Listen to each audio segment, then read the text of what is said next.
semi-finals. Men's 2s, women's 4s, women's 2s and men's 4s before the finals coming up later this evening. The men's decathlon 1500 and the women's 3 steeple. So, to the first of our 3 semi-finals in the men's 200 metres.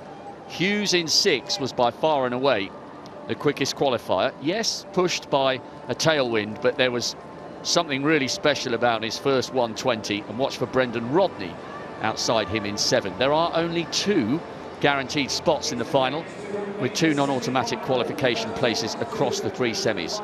Warren Hazel's on the outside for St Kitts. Made the semis 4 years ago over 400 metres. Semi-finalist at the World Youth and World Juniors, so watch for him. 21.17 in qualification. Alexander Nasir Taib of Malaysia, second in heat 7. Could he get close to that PB of 20.77? He might need to, you know, to get in the shake-up, because he's going to have 2 very powerful men trying to track him down. Brendan Rodney, fresh from his bronze at the World Champs. De Grasse anchoring them home. The Olympic champion over 200 metres, not here, cutting his season short. And listen to the reception for Zarnell Hughes. Disqualified, having initially tied for first with Jareen Richards 4 years ago. He was accidentally adjudged to have nudged his opponent's arm. An opportunity for him to make amends. Sarjar Abbas came through really late to win his heat for Pakistan. Great win yesterday. He's a national record holder. I wonder whether he can continue that good run of form. Kyle Groh, what an experienced operator from Trinidad. 6th in the final 4 years ago. He's a former World Championship finalist in Doha as well. Hesborn Ochieng came through as one of the 6 non-automatic qualifiers. He has run 20.95 at altitude. Let's see how the 29-year-old goes this evening. He was 4th in heat 5. On the inside, but in lane 2, because we're not using 1, Alaba Akintola, 3rd in his heat. He's a national champion from Nigeria, and he's in good shape this year. Maybe he could get in amongst the mix. Akintola goes on the inside in 2 for Nigeria. Ochieng Kenya in 3. Groh, Trinidad in 4. Abbas Pakistan 5. Zarnell Hughes of England in 6. Fastest qualifier. Rodney Canada, bronze medalist in the 4x1 just a couple of weeks ago at the Worlds. He's in 7.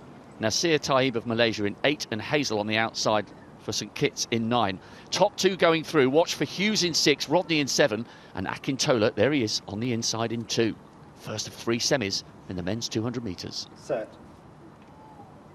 Well, Zarnell Hughes got out like an absolute rocket in the heats, and he's going well here, just closing the gap slightly on Brendan Rodney.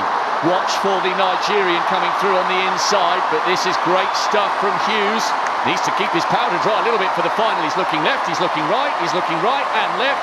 Watch the time here, 20.32. Rodney was in 2nd, and those 2 were by far and away the class of the field. Akintola looked like he might threaten for 3rd down the home straight, but he faded towards the end. 20.32, pushed by a 2.1 metre wind, but the manner in which he turned off the gas in the last 70 tells you there is so much more where that came from. Hughes is desperate for this title, and he's arrived in shape. He's one of my most favourite athletes to watch when he's up in full flow. Zarnell Hughes, the English athlete.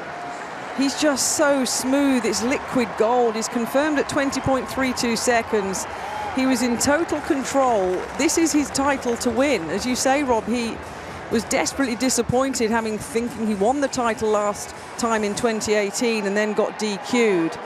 Athletes starting in the shade, little blast of sunshine on them, back into the shade. But look at this transition here from Hughes. It's so smooth.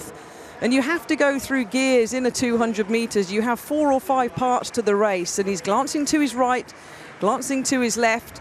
Rodney of Canada was safe in 2nd, but was on a little bit more of the gas. The battle was for that 3rd spot, which was run by Abbas of Pakistan. But that was very, very impressive from Zarnell Hughes. He's just got to keep it together, put it together one more time, and he's in with a shout for this title. Tell you what I liked about that. He could easily have let his adrenaline run away with him. It's not that often that these world-class athletes get to perform in front of a crowd as vociferous and enthusiastic as this. And the smile across the finish line tells you he is ready to really go for this. So he's gone 20.30 in the heats and 20.32 in the semis. and I reckon this was even more impressive than he did in the heats. We know the capability around the world of athletics, a 20.02 personal best back in 2015. It is due for revision, and it has been for a while now. He's just got to put everything together when it matters. But that was a good first semi-final from the English athlete. It certainly was. Zarnell Hughes is safely through to the final. He's laid down a huge gauntlet here. He's desperate for this title again. Rodney second. Abbas will have to wait and see.